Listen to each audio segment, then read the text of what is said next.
محسوس کیا کہ میں وہاں پر احمدی مسلم عقیدے کے طور پر تبلیغ نہیں کر سکتا، اور نہ ہی مجھے اس چیز کی اجازت ہے کہ میں کسی کو السلام علیکم کہوں، اور یہ بھی اس چیز کا حصہ ہے جس کی وجہ سے تکلیفیں پہنچائی جاتی ہیں۔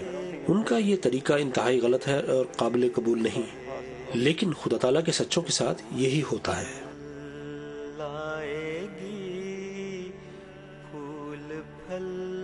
لیکن ان کی سچائی کی یہ علامت ہوا کرتی ہے کہ باوجود لوگوں کے جھٹلانے کے اور انکار کرنے کے اور لوگوں کی بھرپور کوشش کے کہ یہ عقیدے نہ پھیلیں، لیکن جو بھی خدا کی طرف سے ہوتا ہے اللہ تعالیٰ خود اس کے پیغام کو پہنچانے کا انتظام کر دیتا ہے۔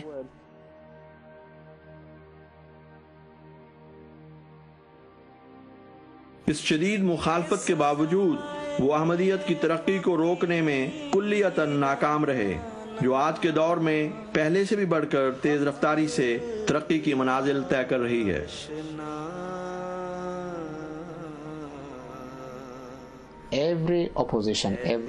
ہر ظلم نے، ہر تکلیف نے جماعت کو صرف تعداد میں ہی نہیں بلکہ روحانی طور پر بھی بڑھایا۔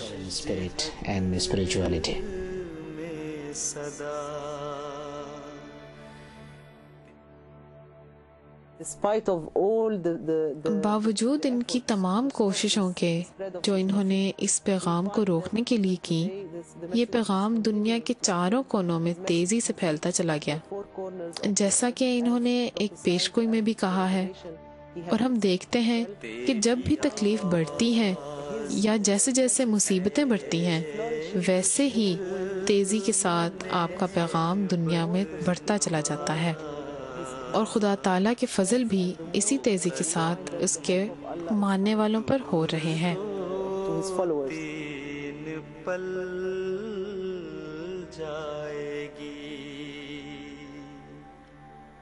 تمام کوششیں خواہ وہ کسی متشدد اور ظالم گروہ کی طرف سے تھیں، خواہ کسی جماعت کی طرف سے یا کسی حکومت کی طرف سے، وہ تمام کی تمام اس جماعت کو زمین پر سے مٹانے میں ناکام رہیں۔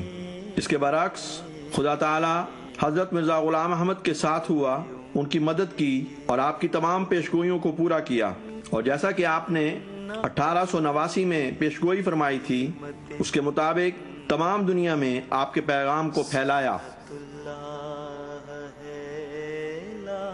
آج احمدیت کا نظام دنیا کے 182 ممالک میں پہنچ چکا ہے، اور جس تیزی سے یہ بڑھ رہا ہے اس کا مقصد پوری دنیا کو اپنے پیغام محبت سب کے لیے اور نفرت کسی سے نہیں کے ساتھ پوری دنیا کو اپنی لپیٹ میں لینا ہے۔ یہ بات اس چیز کو واضح کرتی ہے کہ اس پیغام کو ہمیشہ روکنے کی کوشش کی گئی اور بہت ساری تکالیف دی گئیں اور مشکل وقت کا ہمیشہ سامنا کرنا پڑا، نہ صرف حضرت مسیح موعود علیہ السلام کے زمانے میں بلکہ آپ علیہ السلام کی وفات کے بعد خلافت کے دور میں بھی ہمیشہ مشکل وقت رہا۔ کئی پابندیاں، کئی مخالفتیں، کئی قوانین وضع کیے گئے۔ مشکل وقت ہمیشہ سے تھا اور ہے اور ہمیشہ رہے گا، لیکن اس کا ہرگز مطلب یہ نہیں کہ یہ پیغام رک جائے گا۔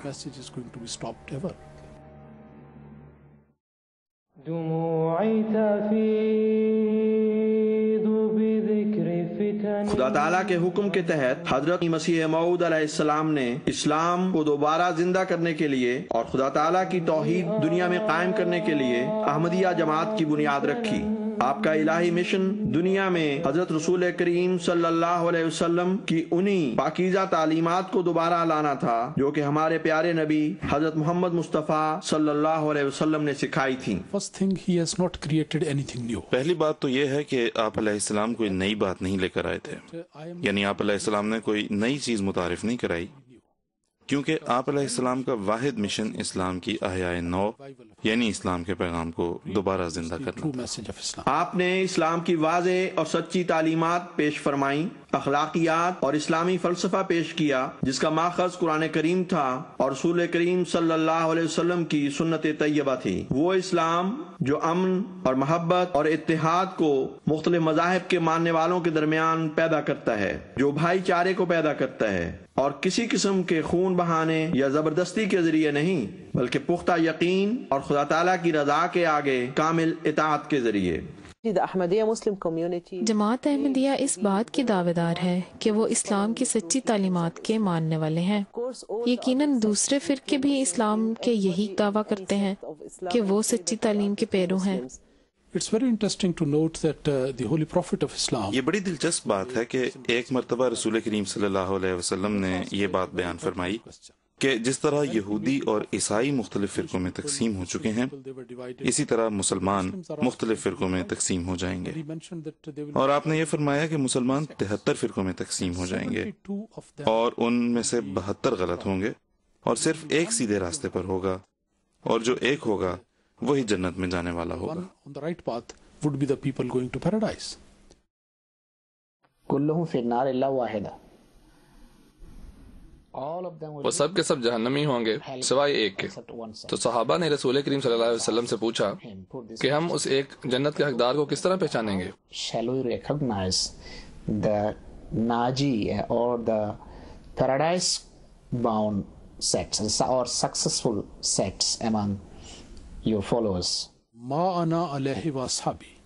That if you اور want اگر تم جاننا چاہتے ہو کہ وہ کون ہوں گے تو میں تمہیں بتاتا ہوں کہ وہ لوگ ہوں گے جو میرے اور میرے صحابہ کے راستے پر چلنے والے ہوں گے، یعنی کہ وہ تمام نیکی کے کام کرنے والے ہوں گے جو میں اور میرے صحابہ سر انجام دیتے ہیں۔ that they will be doing on the positive side the same things which I do and which my followers have been doing.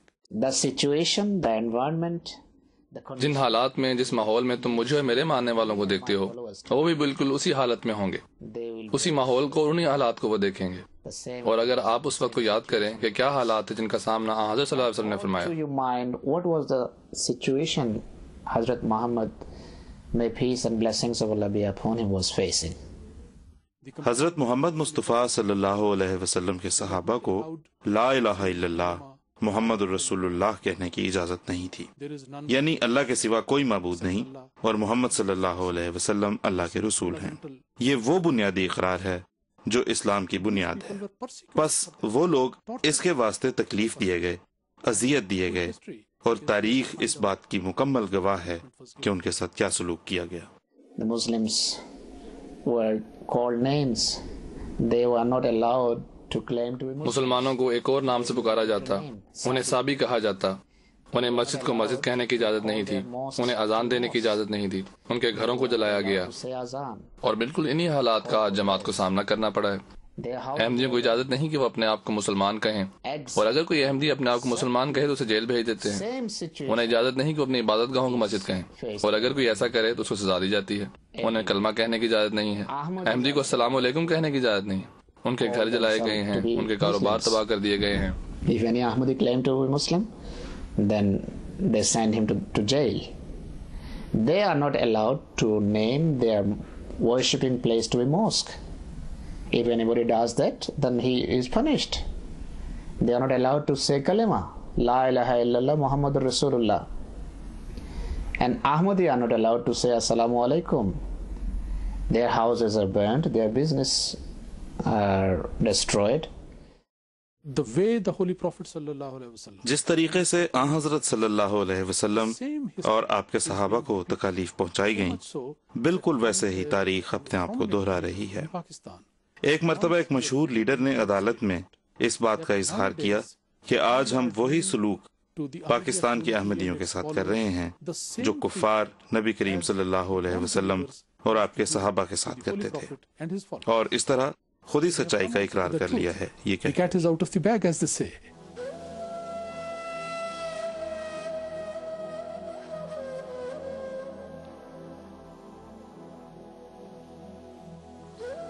All 72 sects unanimously declared only one community to be non-Muslim. تمام کے تمام 72 فرقوں نے متفقہ طور پر ایک فرقے کو غیر مسلم قرار دے دیا۔ رسول کریم صلی اللہ علیہ وسلم نے فرمایا کہ 72 جہنمی ہوں گے اور صرف ایک طرف رہ جائے گا جو کہ جنت کا حقدار ہوگا۔ وعدائے حق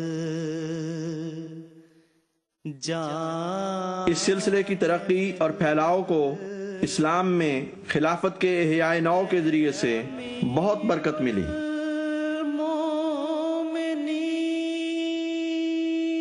خلیفہ پوری دنیا میں جماعت کا امام ہوتا ہے، اور اس کے ہر حکم کی اس کے ماننے والے کامل اطاعت کرتے ہیں۔ بس دنیا کے تمام طبقوں سے تعلق رکھنے والے احمدی مسلمان ایک امام کے ہاتھ پر اکٹھے ہیں۔